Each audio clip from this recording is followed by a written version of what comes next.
بعض الأشياء الجديدة التي يعني عرضت في سان أنطونيو موضوع مدة العلاج الهرموني المتعارف عليه خلال السنوات العشرين السابقة تقريبا أنه معظم الحالات 5 سنوات من العلاج كانت كافية.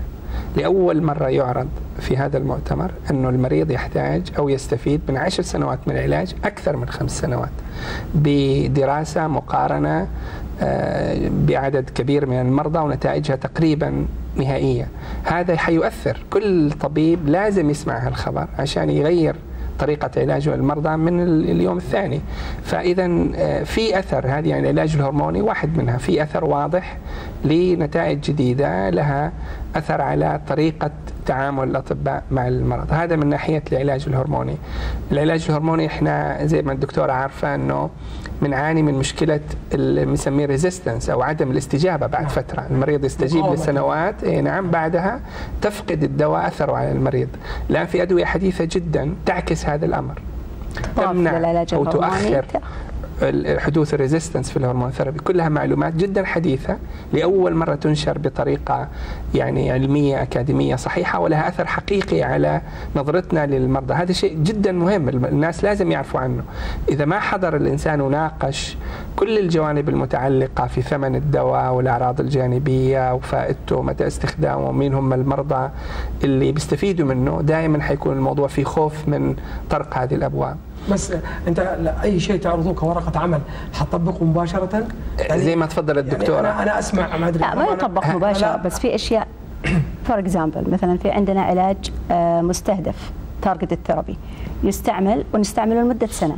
في دراسه عملت اذا اقل من سنه او اكثر من سنه عرضت نتائجها انه 2 سنين ما يفيد، سنه كفايه، بس اقل من السنه لا. أول كانوا كثير من الأطباء أحيانا يتساهلوا نوعا ما إذا المريض شوي يعني في شكك أو يعني ممكن بناء على دراسة واحدة صغيرة أنه ممكن يقللوا المدة حقت إعطاء الدواء. مثلا هذه الدراسة بينت أنه لا، السنة أفضل من 6 شهور مثلا. فهنا ترسخ المعلومة لدى الطبيب أنه لا، هذه يستعملها وما في داعي يعني ما في داعي للسنتين، بس تستعملها سنة. يعني أنا ما ودي أقول أسماء الأدوية، ولكن أنا بقول إن جنرال يعني بصورة عامة. يعني لما تعرض ورقة عمل ما تغير إذا دواء جديد ممكن تقول لسه، لكن في أشياء لا تغير البراكتس كومبليتلي. ممكن أعلق شوية على النقطة الله يسلمك. يعني جلسة والدين. لا اوكي. يعني من ميزة اللقاءات بين الناس فيس تو فيس أو وجها لوجه هو النقاش. العلم ما هو أبيض وأسود، يعني ما في شيء 100% رايت ويعني خطأ وصح. العلماء ما بيتناقشوا بهالطريقة، دائما لكل معلومة جانب في شيء كبير من الصحة وجانب في شيء من الاحتمال الخطأ. يعني فوجودهم مع بعض ونقاشهم في هالأمور يقنع الحاضرين بالمعلومة أكثر بكثير ما أنه يسمعها من الآخرين. ولذلك احنا دائما بنركز أنه يكون في فترة النقاش بين المحاضر والمستمعين كافية بحيث كل إنسان يعبر عن مخاوفه من أي شيء جديد. فهي عملية صراحة يعني مستمرة متواترة حتى توصل لقناعة الناس بشيء معين. لا يمكن تفرض رأي معين، أنت ممكن تعرض المعلومة، لكن إذا ما كانت مقنعة حقيقة لجمهور كبير من الموجودين أو مثلا في معلومة كان في عليها اعتراض كبير حتشوف تطبيقها قليل. فالنقاش جدا مهم في هيك موضوع. يعني مثلا ذكر هو العلاج الهرموني 10 سنوات، احنا نتخوف مثلا 5 سنوات ونخاف من المضاعفات الجانبية تبع العلاج.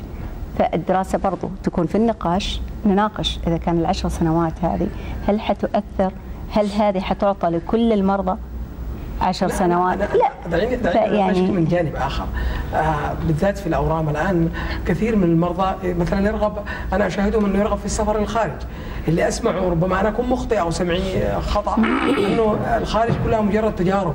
يعني أحيانا يكون في علاج لم يطبق ومع ذلك يجرب على بعض المرضى، أو يعني عندنا إمكانية متوفرة ولله الحمد كما تضاهي موجودة في الغرب. فهل هذه المؤتمرات ما يعرض فيها من نتائج حيطبق كنتيجة تجارب أو حتكون أبروفد يعني خلاص تم التسليم بها؟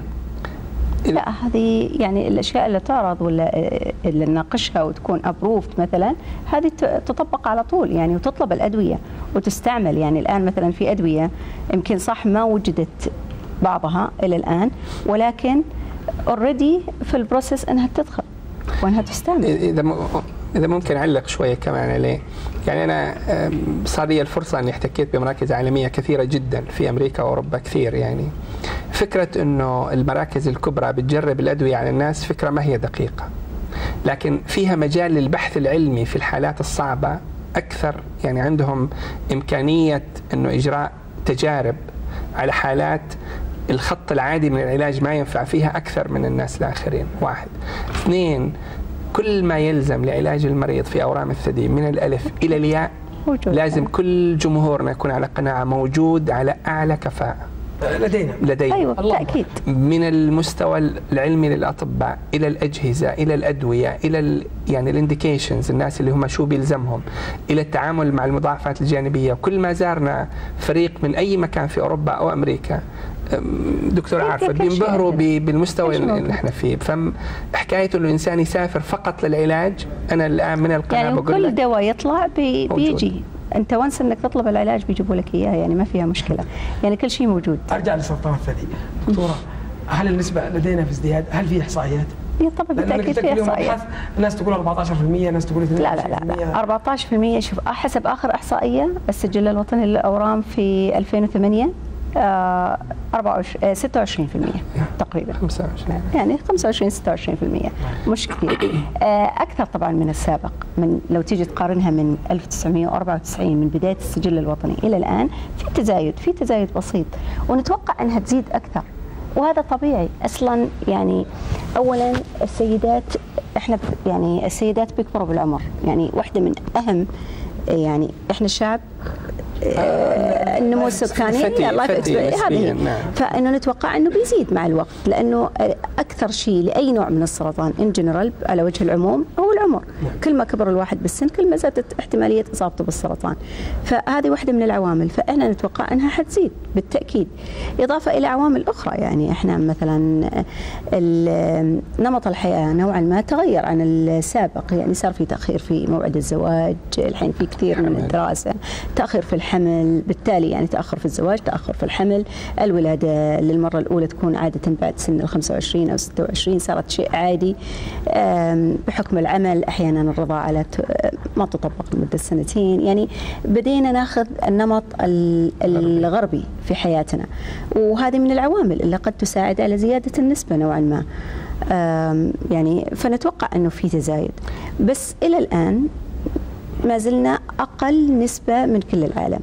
اللي ضايقنا كلنا كأطباء يعني صراحة أنه النسبة صح قليلة، ولكن للأسف ما زالت إلى الآن تقريبا 45% من الحالات نشوفها في مرحلة متقدمة، وهذا للأسف. يعني هذا اللي يعني على الرغم أنه في كثير من الجهود تبذل للتوعية، يعني مثل هالبرنامج مثلا، برامج أخرى، يعني في أشياء كثير تبذل